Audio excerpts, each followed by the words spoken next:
Okay, so mountains. You know the image, right? Mm-hmm. That ideal. Yeah, that picture of just crisp air, total silence, maybe just the whisper of the wind. A place for peace. Tranquility. Exactly. People always say, very nice, the perfect escape from all the chaos is what everyone seems to want. That quiet, being one with Aspiration, really. Right. But what happens when that whole vision just slams like headfirst into the actual reality, which is often messy and kind of absurd and sometimes, honestly, pretty terrifying? Yeah, the clash. So today, that's what we're doing. We're taking that grand ideal and we're holding it up to this really funny but also surprisingly insightful mirror. Okay. We're diving deep into some excerpts from a stand-up comedy transcript. It's by Ravi Gupta, and the piece is just called Adventure. Perfect title. Isn't it? So our mission here for this deep dive is to pull out the surprising bits, the relatable stuff from this. Yeah. It's a wild ride, he describes. It really is. Because it shows what happens when those big adventure plans meet the real, raw, unpredictable world. And it reveals a lot more than just nice views. Absolutely. Yeah. And what's so great about using this source, this comedy, is how the humor really acts like a magnifying glass. Right. It's not just laughs, although, believe me, you'll get plenty of those. It really shines a light on that huge gap between our expectations and what actually happens. Yeah. Especially, how people act under pressure, what we even mean when we say we're looking for adventure. Mm-hmm. So this deep dive, it's going to uncover what happens when that sort of urban mindset crashes into the wilderness. And the results are sometimes hilarious, sometimes. Yeah. Yeah, but terrifying. Let's jump right into that crash then. You mentioned people seeking peace, tranquility in the mountains. Yeah, the classic pilgrimage. It's almost like a spiritual thing for some people, right? Seeking solace. Definitely. And Ravi, he nails that perception perfectly, and then boom, he just flips it completely. He's incredibly cynical about these peace seekers. He calls them fake, even like AI. Hey, wow. Yeah, suggesting mountains are only good until you're inside the car. He's basically making fun of how performative it can all be. People wanting the idea of nature, maybe the Instagram picture, but not the actual effort or the dirt or the discomfort. It's a funny jab at that curated experience versus really engaging with it. Exactly. Yeah. And it's such a stark contrast to his own idea of adventure. Yeah. He talks about Gurugram, his city, where after 10 p.m. he gets this urge to, loot things or crack someone's head with a stone. Yeah. It's this totally different kind of raw, almost aggressive vibe he's used to. Mm-hmm. A different atmosphere entirely. Definitely not mountain tranquility. Not even close. And that sets up the whole fundamental disconnect, doesn't it? He's coming from this chaotic, street-level city adventure. Right. So the mountains promise of peace. It's just alien to him. He's not looking for peace. He's looking for something intense, something to do, like bringing that city energy with him. And that mismatch in expectations just fuels everything that happens next. Pretty much. So these two friends, him and his buddy from Flat Gurugram, they decide, right, we need this adventure. Let's go to the mountains. And right away, those first encounters, they just set the tone, don't they? That clash of worlds. Totally. They arrive thinking the locals will be these, clean-hearted, good people. A stereotype? And instead, they're demanding money, behaving badly, right off the bat. Any romantic idea, gone. Poof. It's such a key moment, so early on. It just punctures that whole myth of the, pure mountain dweller. Yeah. And then there's all that confusion about Dharamshala. Is it the place? Is it a hotel? An experience? Right. He's expecting, a Hyatt? Exactly. A comfortable, predictable, maybe air-conditioned experience. Which tells you everything about his mindset. It does. It's not just about the name. It's his urban way of thinking crashing against this, less polished, more direct reality up there. It's hilarious, but it shows how our ideas are often totally out of step with what's actually there. And it sounds like the advice they got on places to visit didn't help much either. Oh, not at all. Amplified the disconnect. They just get told about these tracks that will apparently make you go crazy. Yeah. And his reaction is just perfect. Why would I go then? Why seek out something designed to make you lose your mind? It's brilliant. It perfectly captures how absurd adventure tourism can be sometimes. Where the difficulty and the discomfort are actually the selling points. Right. And that image he conjures up, returning naked with only one leaf tied to his mouth. Hilarious. It's so funny, but it also hints at that underlying fear. What if this adventure actually, breaks me? It's almost foreshadowing the breakdown to come. Which leads us, I guess, inevitably to the big one, the Tryon track in McCloud. Yeah, yes, the legendary Tryon. And it sounds less like they chose to go and more like they were pressured.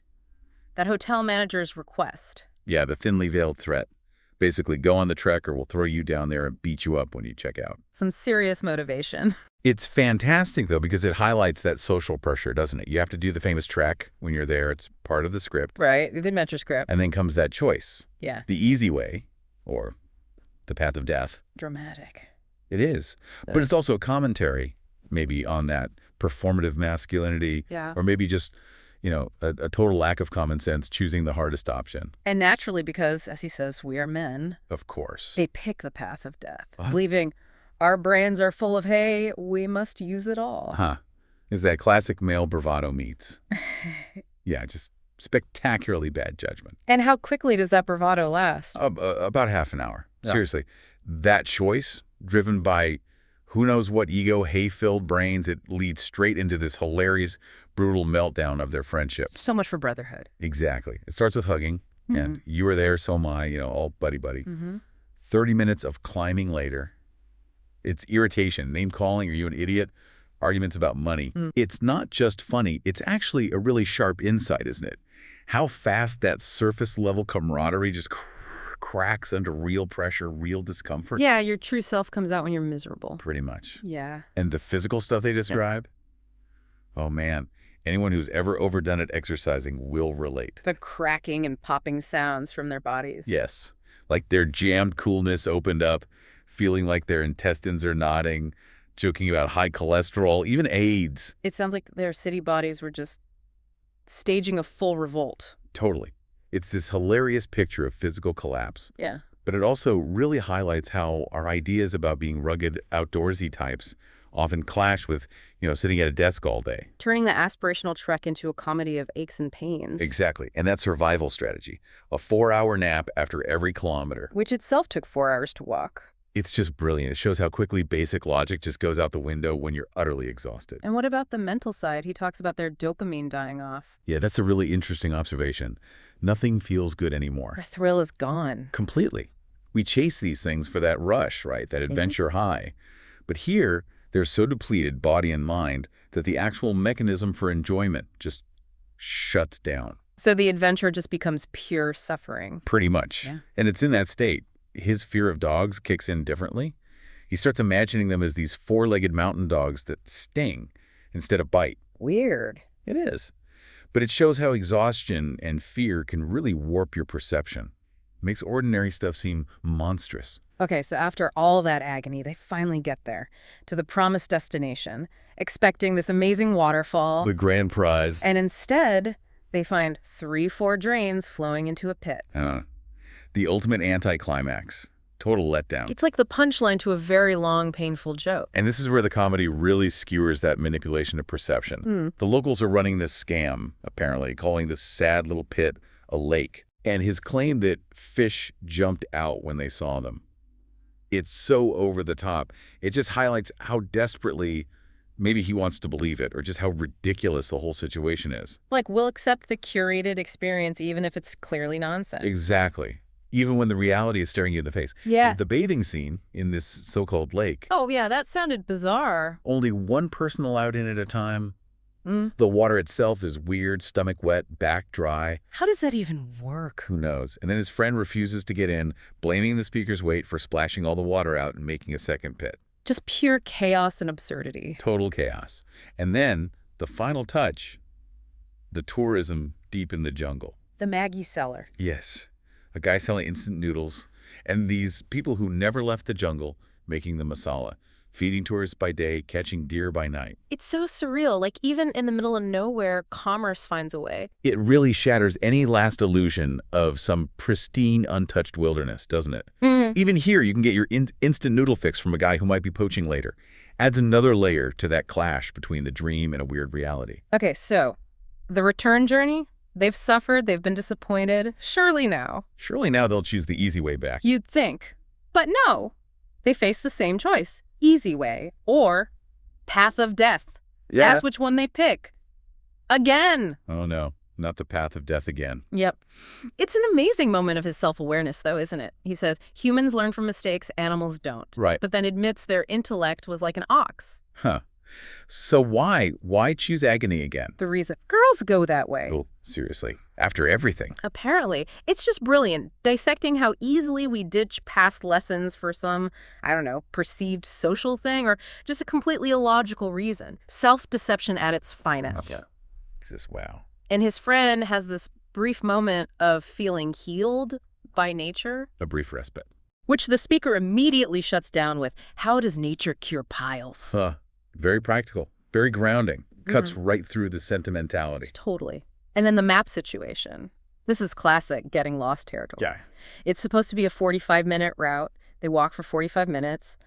Check the map. Yeah. Still shows 55 more minutes to go. Go. That's soul-destroying. He starts wondering if they're actually on a path to salvation, not back to the hotel, just completely adrift. That feeling of making no progress or even going backwards. Yeah. Yeah, that really messes with your head. Yeah. Especially when you're tired and lost. And then darkness falls. Which changes everything. Completely. His whole belief system shifts. He says he doesn't believe in ghosts. Until it gets dark. Right.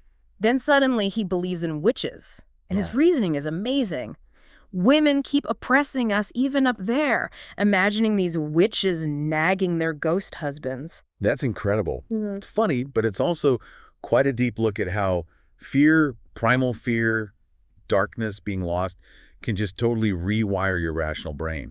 Your beliefs just morph. Yeah, the contrast is stark. Daytime, they talk about food, family, normal stuff.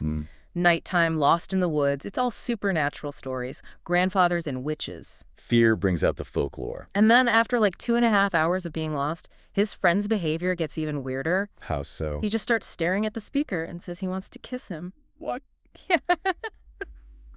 Yeah. And the speaker's rejection is priceless. I'm committed for 800 rupees. Just layers upon layers of absurdity as they unravel. The stress is clearly getting to them in very strange ways. You think? Then they finally see another person, a man walking past. They try to get a ride. Salvation. Nope. The guy refuses. Why? Because their conversation shook me. Huh. That says it all, doesn't it? They must have sounded absolutely frantic and delirious. Totally unhinged. And then the guy drops the real bombshell. Ditches? McLeod Ganj, the place they're trying to get back to, it's 15 kilometers behind them. Oh my God. Where are they heading? Towards Israel. Israel, how is that even possible? Who knows? But it's the ultimate punchline, isn't it? They're not just lost. They're profoundly, existentially going the wrong way. Completely out of control. That is just unbelievable.